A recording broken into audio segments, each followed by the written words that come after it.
Alex. He's either venting or tinkering with some project. Actually, it's usually both.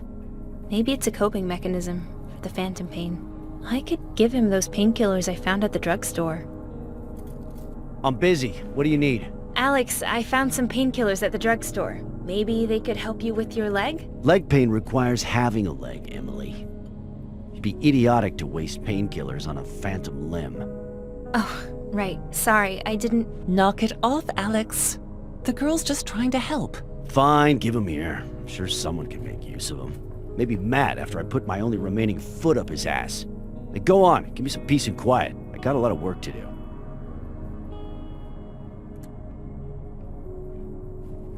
Claire said you needed me for something? Yeah, maybe you can help me. My damn stump's been aching ever since I woke up. It's driving me nuts, sucking the strength right out of me.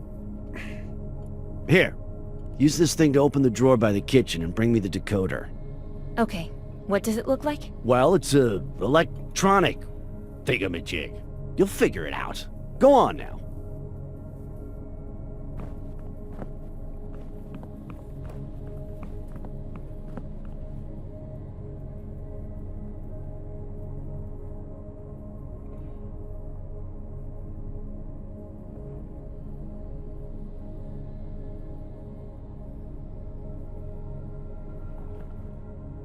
Alex's toolbox. I'd better ask before messing around with it.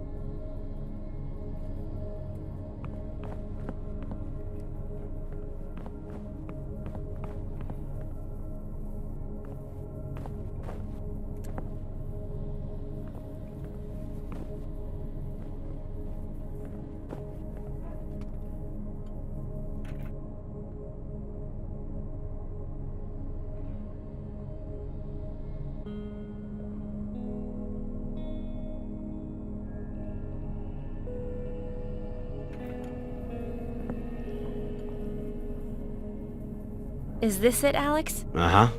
Hang on a sec. Help me out. Come on, give me a hand. Yeah, well, naturally, connecting the encrypted memory cells on this old thing is gonna take some trial and error. What? Such a pain dealing with you dilettantes. Look, you got an eye for design, right? Just arrange the pixels so that the various colors aren't repeated, horizontally or vertically. You got me? I'll try.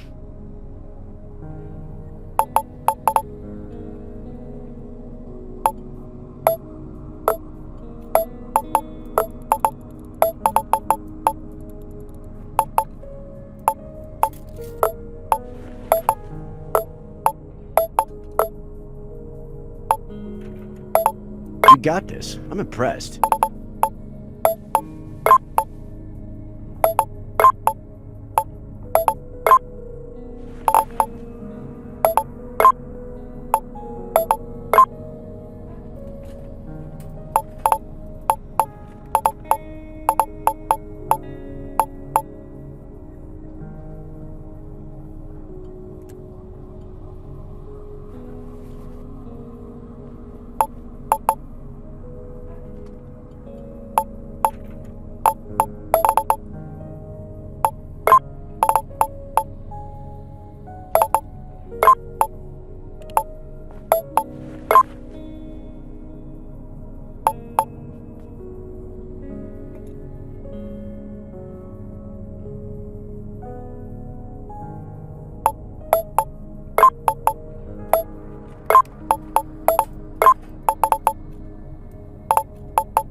Wow, not bad.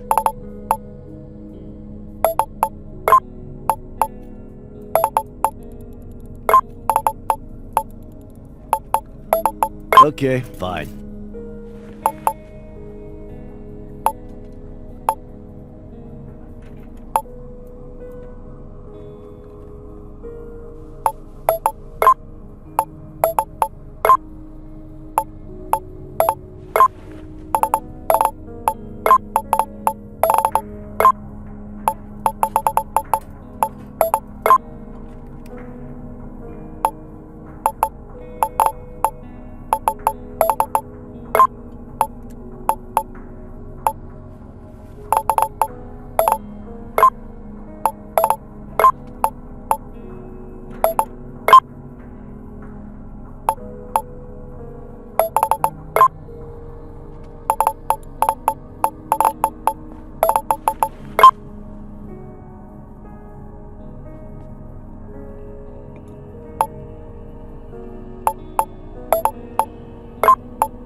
Wow, not bad.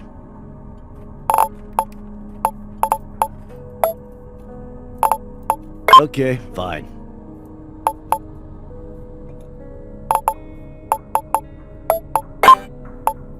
You got this. I'm impressed.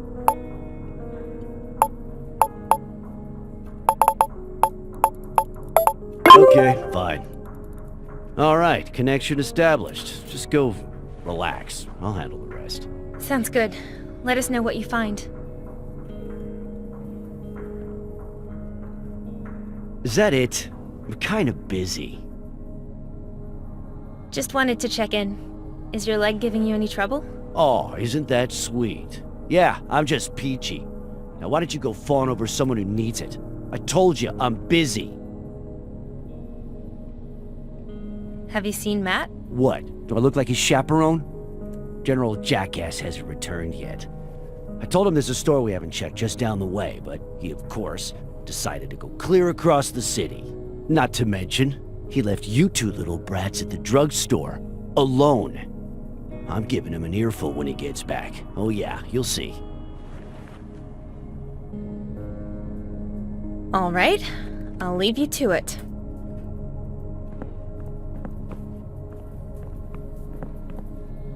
We have to help Vera, and soon. Her cough's getting worse, and she's not getting the rest she needs.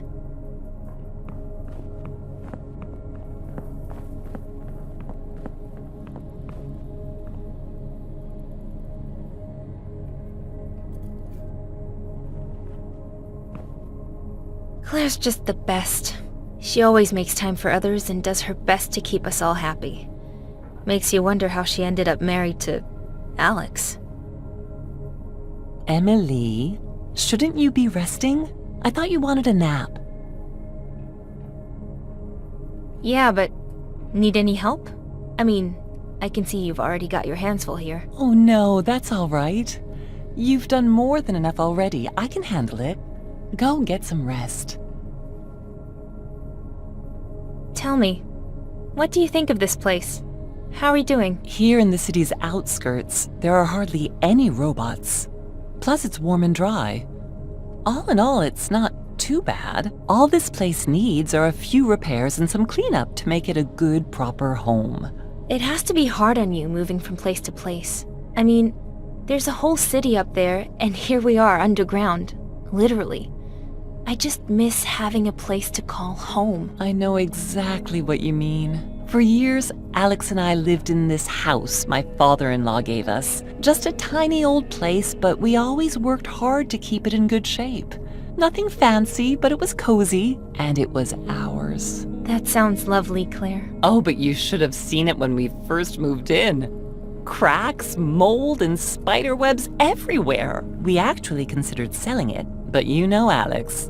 He insisted on fixing it up. And then, well, we got too attached to sell. I wish I could go back there, but I know I'll probably never see it again.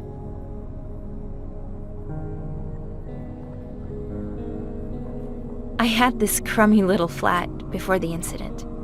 Rowdy neighbors, drafty windows, not a lot of wiggle room, but I'd give just about anything to have that back. Claire, this is a little forward, but there's something I'd like to ask, if that's okay.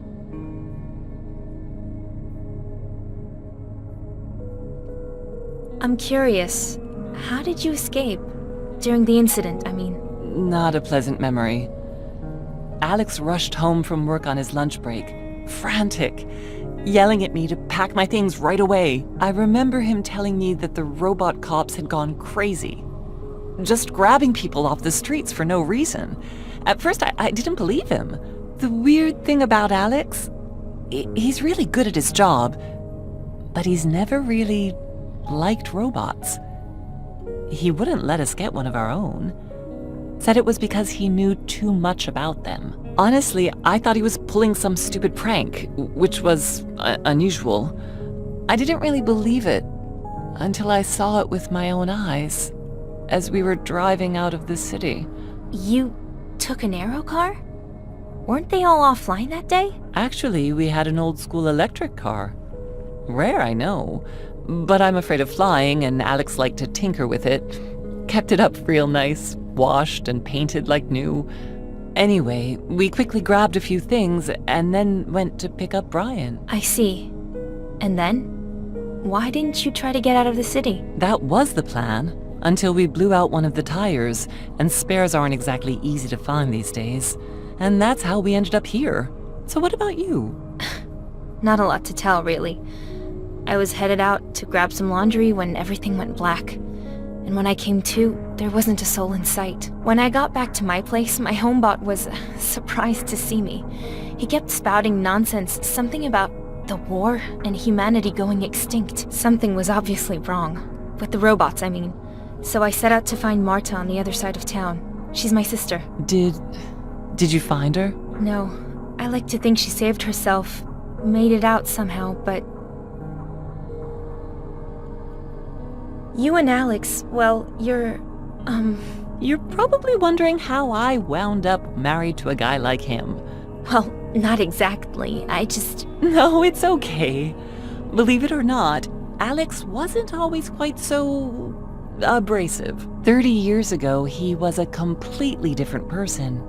A robotics technician with a promising career.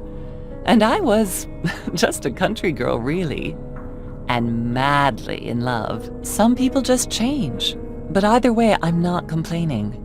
I made a promise to stay with him. For better or worse.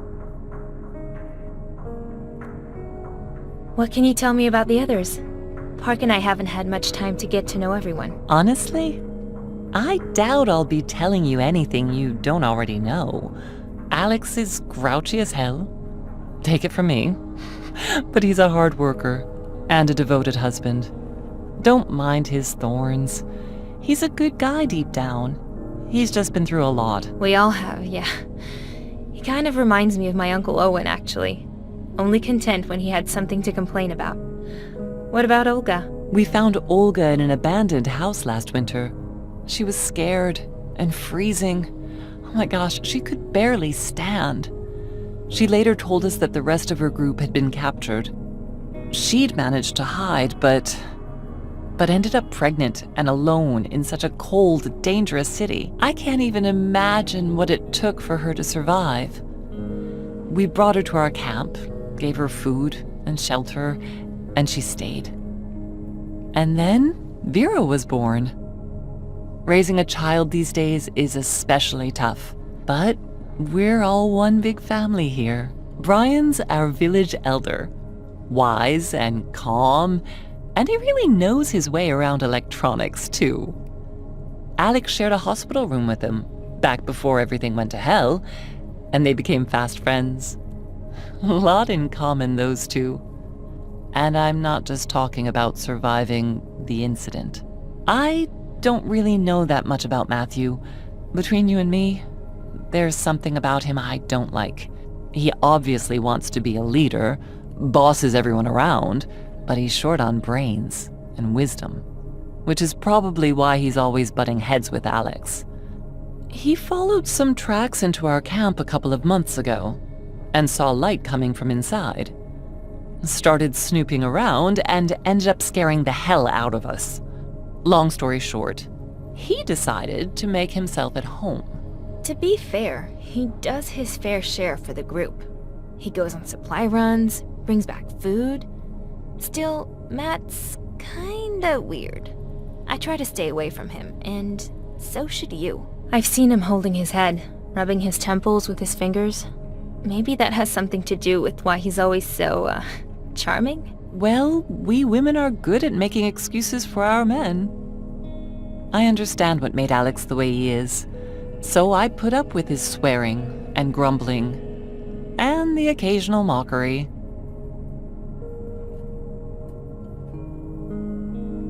That's all I got. Thanks for the chat.